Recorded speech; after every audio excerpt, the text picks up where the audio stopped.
Bien, vamos a leer a Carlos María Cárcova por la materia Teoría General del Derecho. Y dice así: ¿hay una traducción correcta de las normas? Introducción. Es relativamente curioso que los juristas, o mejor, los operadores jurídicos en general, salvando muy contadas y honrosas excepciones, sigan trabajando con instrumentos y herramientas conceptuales que ya tienen siglos. Algo así como los médicos curaran aún con pócimas preparadas por ellos mismos en precarias retortas basadas en la mezcla de yuyos y malezas, cortezas de árboles y patas de renacuajos.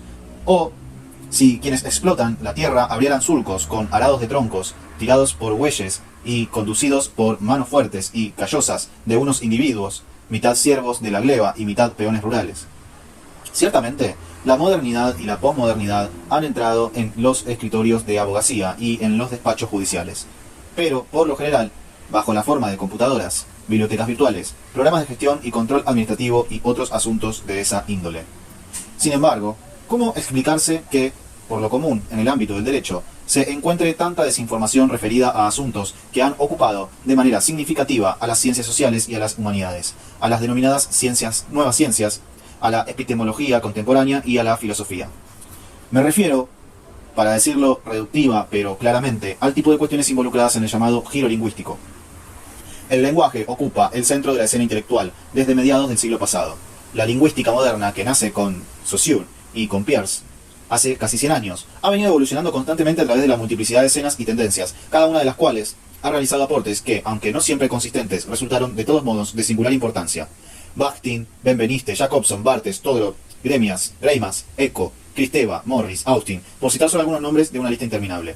Sus especulaciones, y las de otros grandes autores ocupados en disciplinas próximas, la hermenéutica, la teoría del discurso, la teoría de la comunicación, el constructivismo lingüístico, el fenómeno de la narratividad, han tenido un impacto trascendente en la teoría del derecho y en la filosofía jurídica, y han comenzado a proveer insumos de nuevo tipo para reanimar la reflexión filosófica. Como no podía ser de otro modo, dado que la materia prima fundamental que constituye el objeto al cual ellas refieren es el lenguaje, y más genéricamente el sentido y la comunicación. Pero estas cuestiones llegan apenas balbuciantes y asordinadas a la práctica de jueces y abogados. Por tal razón, preguntarnos acerca de cómo traducir, transcribir, aplicar el derecho, debe ser entendida hoy por hoy como una cuestión de estratégica importancia y de abismal complejidad.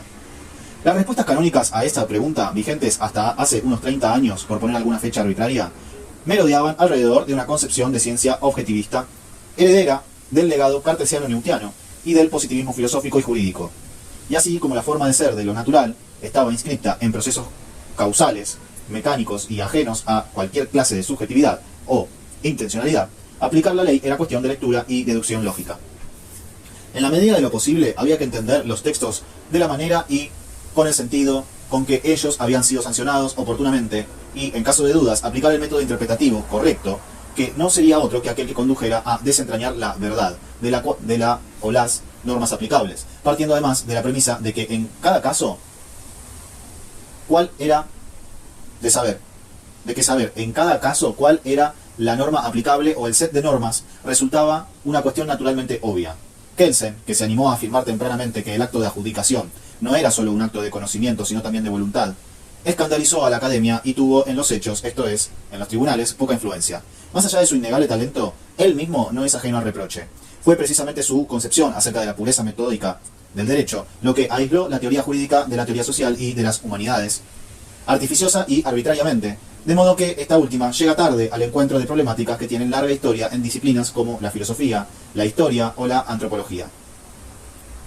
Cosio, para los años 60, mostró con gran agudeza que los llamados métodos de interpretación de la ley no eran recursos de naturaleza cognitiva como se pretendía, sino de naturaleza ideológica, que sirvieron con la llegada de la burguesía al poder para operar en la reproducción y consolidación del proyecto de dominación social que encarnó en la modernidad. A pesar de su esclarecedor aporte, todavía encontramos numerosas referencias en los fallos de los más altos tribunales de todo el mundo occidental, a las virtudes esclarecedoras de aquellos viejos métodos. Unos años más tarde, Hart y la corriente del análisis del lenguaje natural acercaron al campo del derecho las reflexiones del primer Wittgenstein y tematizaron un importante campo problemático que en una ya célebre polémica entre Carrió y Soler pasó a denominarse como el de las palabras de la ley. Sobrevino entonces una muy útil teorización acerca de las incertidumbres del lenguaje, o mejor sería decir, de las palabras que integran los lenguajes naturales, todas ellas portadoras de ambigüedad, vaguedad y textura abierta. Se abría así un panorama extraordinariamente interesante y prometedor para la filosofía. Sin embargo, el positivismo analítico derivó hacia otros problemas, el de las lógicas deónticas, es decir, el de los lenguajes artificiales, y abandonando la ruta que había abierto, no prestó atención al segundo Wittgenstein y su preocupación por los usos del lenguaje y la pragmática de la comunicación, y con ello olvidó o ignoró de intento que los problemas del lenguaje se alojaban también en unidades de sentido más complejas que las palabras. De forma particular, aunque no excluyente, en lo que al derecho concierne en los textos, y los textos ofrecen, además de los problemas ya conocidos, otros, de los que se ocupan numerosas disciplinas que, por cierto, no se enseñan en las escuelas de derecho, salvo raras excepciones. Por citar solo algunas, a la manera de ejemplo, la autorreferencialidad del mensaje, del lenguaje, la autorreferencialidad del lenguaje. Con palabras, hablamos, entre otras cosas, de palabras. Construimos textos que tienen por objeto de reflexión otros textos, lo cual obliga a distinguir niveles del lenguaje y hacerse cargo de problemas que la lingüística estudia, pero el derecho no, como son los de intertextualidad, paratextualidad, contextualidad, etc. B. El sentido circula al interior de los textos bajo la forma de tropos del lenguaje, esto es, metáforas, sinécdotes y metonimias. Cada acto de lectura, aun el que el mismo sujeto pueda realizar en forma más o menos sucesiva, reaviva el sentido de lo que lo torna potencialmente diferente, porque el sujeto no es el mismo sujeto en cada nuevo acto de lectura, y porque los contextos y los paratextos pueden venir a juzgar su misión rearticuladora. Las teorías post-positivistas advirtieron estas cuestiones, pero por lo general no las tematizaron. Al menos cabe decir esto con certeza, en relación con sus primeras manifestaciones. El movimiento de los Critical Legal Studies, las escuelas críticas europeas y latinoamericanas, pusieron especial énfasis en impugnar el modelo que iba camino a su cenit, en el marco de sus limitaciones epistemológicas y en el de sus ocultamientos y complicidades políticas e ideológicas. Las corrientes neokantianas o realistas, uso denominaciones simplificadoras, denunciaron también las insuficiencias epistémicas, los reduccionismos fisicalistas, pero dieron especial preeminencia a la necesidad de rearticular la relación de derecho moral o derecho-justicia, sobre presupuestos no metafísicos ni transhistóricos.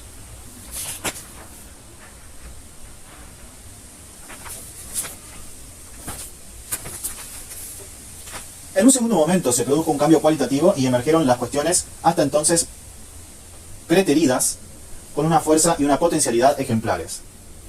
Tan ejemplares como la riqueza y la complejidad que vienen ahora a aportar los análisis contemporáneos de la filosofía. Estas páginas, que tienen propósito meramente divulgatorio, poseen obvias limitaciones de escala. En perspectiva esquemática, aludiré brevemente a solo 3 de las múltiples cuestiones que pueden ser abordadas en la línea de los aportes señalados. De todos modos, ellas me permiten proponer una respuesta prudentemente negativa al título de estas notas. Me explico. En mi opinión, no existen criterios de naturaleza algorítmica que autoricen a extraer de un texto, ni siquiera de una secuencia o de una palabra, un sentido unívoco. ¿Cómo traducir entonces fidedignamente, esto es, sin caer en arbitrariedad, despotismo, el contenido de las normas aplicables a un caso? Por de pronto, A. Mediante el reemplazo de los instrumentos conceptuales de los que las tradiciones del derecho occidental se han valido durante gran parte del siglo XX. B.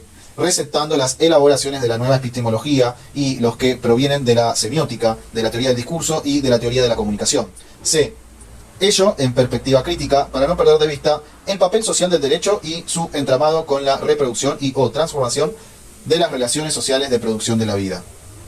La compleja combinación de estos elementos y muchos otros no mencionados permitirá comprender al derecho como un fenómeno público, social e histórico. También permitirá apreciar, y por ello la respuesta es prudentemente negativa, que, aunque innúmeras razones abren la posibilidad de poner en juego variados criterios de traducción de las normas, tampoco faltan los que constituyen tecnologías del acotamiento, limitaciones, marcos más o menos precisos que obstan al capricho y al escándalo. Probablemente el de mayor eficacia consista en advertir que traducir, esto es interpretar,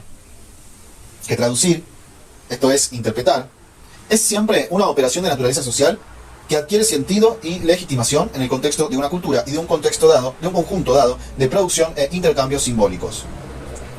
He sostenido en otro texto que una visión del proceso y por ende de la adjudicación que desmonta ficticias seguridades al no presentarlo ya como el resultado de prolijos y aceitados mecanismos lógicos y nos lo devuelve en cambio como compleja construcción discursiva, problemática y azarosa, no escapa sin embargo a los marcos de sutiles entramados de racionalidad y razonabilidad que la cultura occidental ha construido por siglos.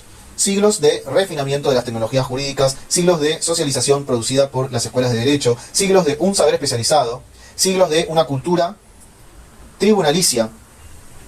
Las actuales perspectivas teóricas no implican irracionalidad, sino otra racionalidad, al colocar en distinto marco conceptual el análisis de algunas problemáticas tradicionales, e inducen a explotar el enorme desarrollo de la lingüística contemporánea, de la teoría del discurso, de la sociosemiótica, para el desarrollo de la justfilosofía de nuestro tiempo. Acerca de, ahora subtítulo 2, acerca de realidad y objetividad.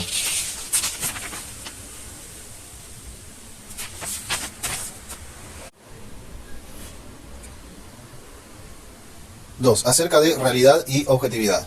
Como es sabido, la epistemología del siglo XX discurrió en el marco de la confrontación de dos grandes modelos, el explicativismo, Descartes, Newton, causalismo, fisicalismo, empirismo, positivismo, neopositivismo, y su concepción monista del método por una parte y el compresivismo por otra, vinculando en particular a las ciencias humanas, que postulaba una perspectiva metódica pluralista y privilegiaba la empatía, los procesos de socialización y la interpretación como claves para comprender o conocer la conducta humana. Pero el advenimiento de las llamadas nuevas ciencias, teoría de sistemas, cibernéticas, neurociencias, autopoiesis, vino a proponer una nueva perspectiva epistemológica, denominada por lo general como constructivismo radical. El conocimiento deja de ser entendido ahora como una representación mental de la realidad, y la conciencia como un espejo de la naturaleza. Dado que toda realidad no inefable es realidad comunicada, es preciso entender que lo que está afuera de la conciencia de los sujetos es algo más que pura externalidad. Es también comunicación.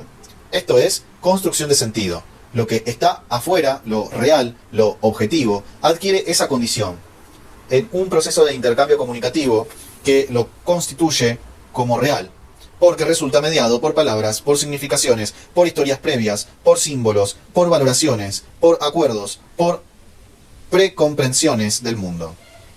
A partir del lenguaje y de la comunicación como fenómenos inherentes a la interacción social, la subjetividad, o mejor, la intersubjetividad, queda restituida en un lugar de especial significación en el proceso de producción de sentido y de apreciación del mundo.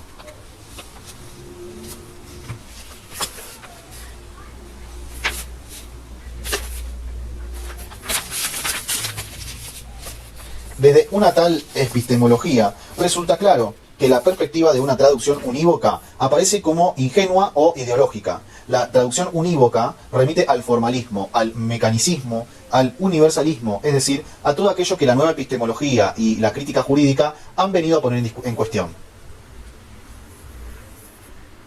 Subtítulo 3. Semiosis, semiología, semiótica.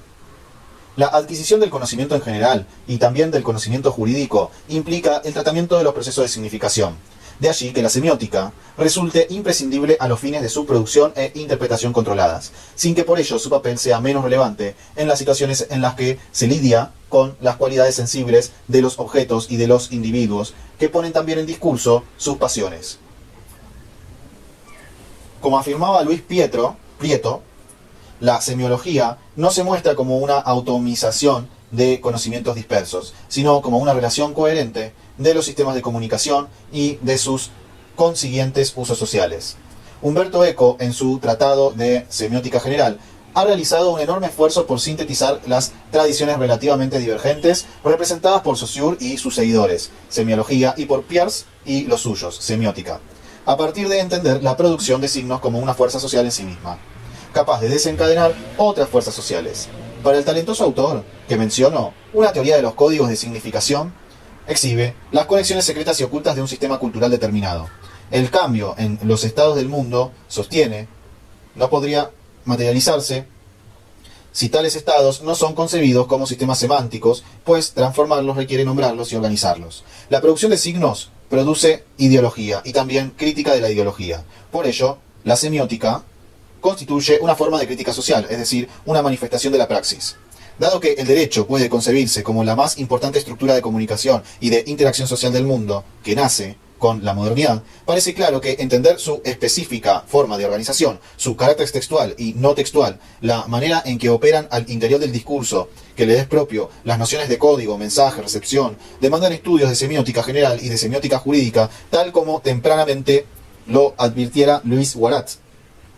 La complejidad de esta problemática, al mismo tiempo filosófica, epistémica y disciplinaria, también recusa la posibilidad de una traducibilidad pacífica, ineludible y transparente de los textos normativos. Subtítulo 4. La teoría del discurso. Los estudios del discurso han resultado de enorme interés para las ciencias sociales contemporáneas y, aunque reconstruir una noción precisa resulte una empresa compleja por la extrema multivocidad del término, es posible desde una perspectiva, digamos, técnica, entender al discurso como un acontecimiento comunicacional, interacción verbal o proceso social de producción de sentido. Se trata del análisis de quien utiliza el lenguaje, cómo lo utiliza, para qué y cuándo, de modo de poder formular una teoría sobre las relaciones entre el uso del lenguaje y las creencias en el marco de la interacción social. Con ese alcance abarca los textos tanto escritos como hablados y estudia fenómenos de homóloga interlocución, tanto en los primeros como en los segundos, puesto que el lenguaje escrito tiene también destinatarios o receptores, cuyo papel dista de ser pasivo en la constitución de sentido, como tampoco lo es el conjunto de circunstancias y situaciones que rodean al acto de recepción. Luego puede afirmarse que la teoría del discurso comprende la comunicación verbal, los textos y los contextos.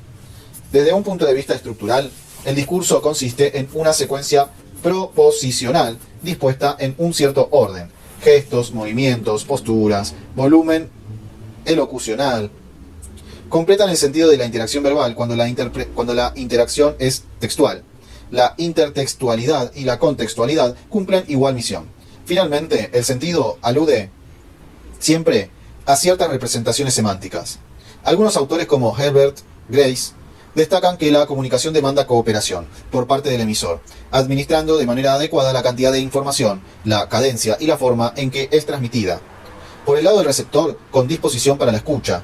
Cuando el proceso falla, el sentido queda finalmente constituido por operaciones del polo receptivo, a partir de lo que el autor denomina implicaturas, para distinguirlas de las implicaciones lógicas. Las primeras son interpretaciones basadas en mensajes no satisfactorios y, por tanto, reconstructivas de su sentido. En esta tesis, como en las de Wolfgang Iser, se pone énfasis en la estética de la recepción como dato constitutivo del mensaje, privilegiándose de tal modo el papel del receptor-lector en la concreción del sentido.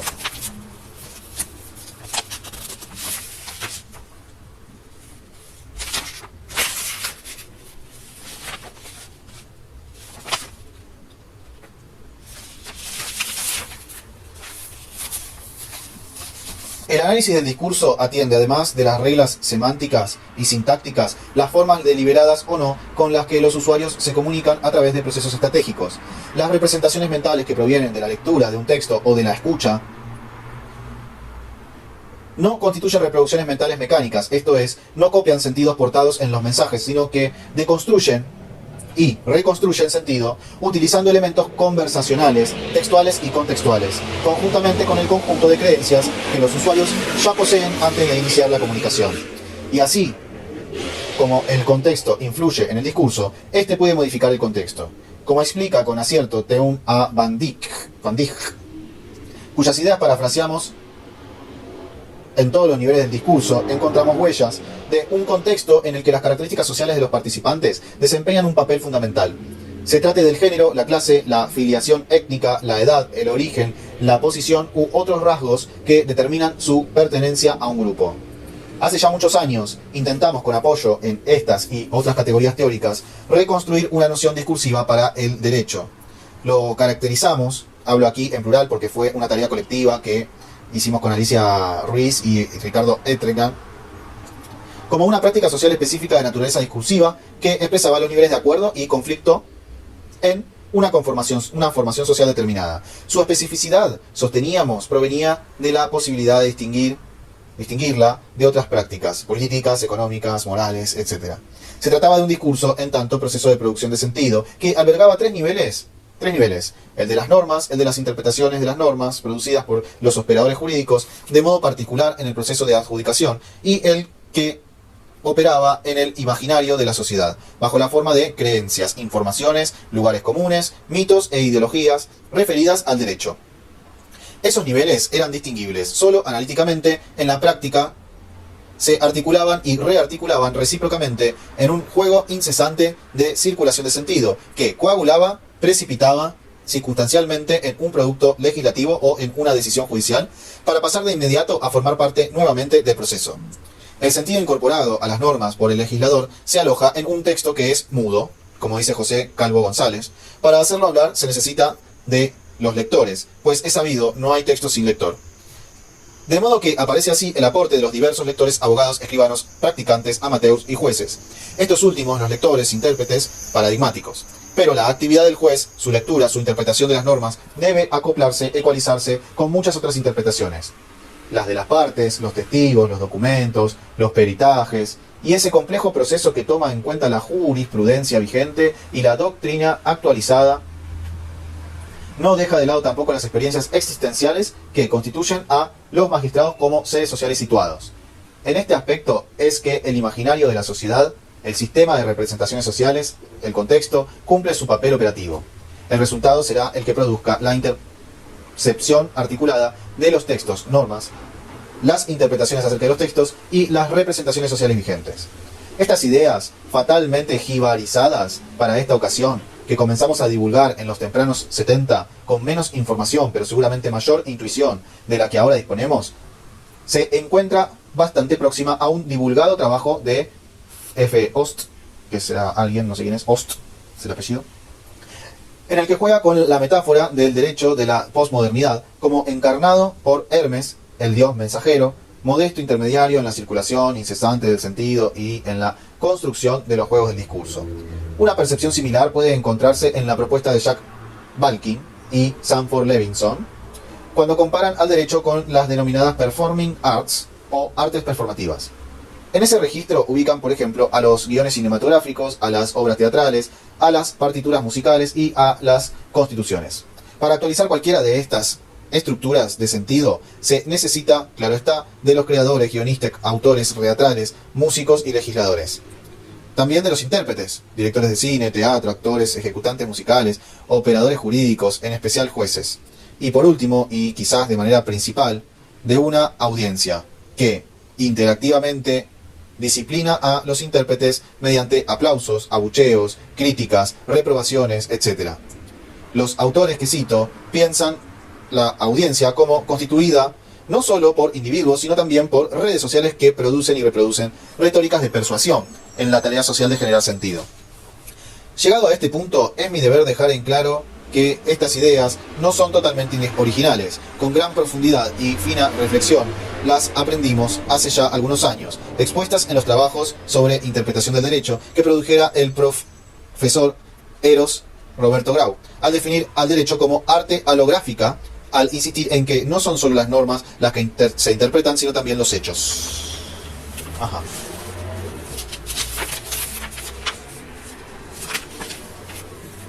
Traducir, es decir, interpretar las normas, es un proceso complejo, heurístico, hermenéutico, político y cultural, carente de resultados unívocos.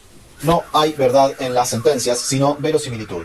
La idea de una única respuesta correcta, si se tratara de la deriva dworkiana, no implica mucho más que una justificación política acerca de una cultura jurídica particular, que el omnipotente juez Hércules es capaz de encontrar en una moral difusa, implícita y de suyo conflictual, sin más reglas que las de la intuición y las de una fantasmática integridad o integración del derecho en la simbiosis de principios y normas.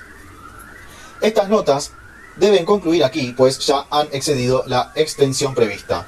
No puedo dejar de señalar que he intentado, de los múltiples aspectos a considerar, comenzar por los de rango más general: epistemología, semiótica, discurso. Sin embargo, quedan pendientes de tratamiento cuestiones de gran importancia. El impacto producido por el denominado Law and Literature Movement, en particular por los desarrollos actuales de las teorías narrativas, la originalidad de muchas de las tesis expuestas en una pequeña gran obra transformada ya en un clásico, la fábrica de historias de Jerome Brunner y la vastísima literatura existente sobre las cuestiones de la interpretación. Soy consciente que esta enumeración de cosas por hacer no es exhaustiva y que, a poco que se reflexione, otras líneas argumentales vendrán a reclamar su propio espacio. Soy también consciente que no seré yo quien pueda cumplir con tales desarrollos. Formulo votos para que los que se involucren de seguido en la tarea lo hagan con resultados menos precarios que los que aquí se han podido alcanzar.